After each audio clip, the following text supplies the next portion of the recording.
Hi hello welcome to our channel.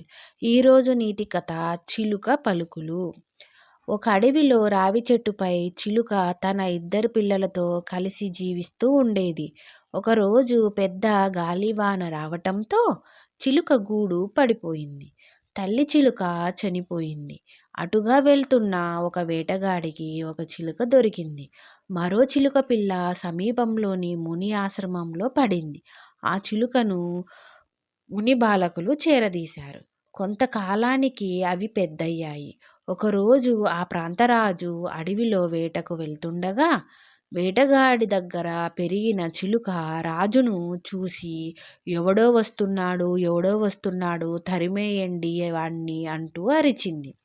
రాజుకు ఆ చిలుకపై అసహ్యం వేసింది. ముందుకు సాగాడు. కొంత దూరం వెళ్ళేసరికి ముని ఆశ్రమం కనిపించింది. అక్కడున్న చిలుక రాజును చూసి, దయచేయండి మహారాజా, మీరు మా ఆశ్రమానికి రావటం చాలా సంతోషమని ఆహ్వానించింది.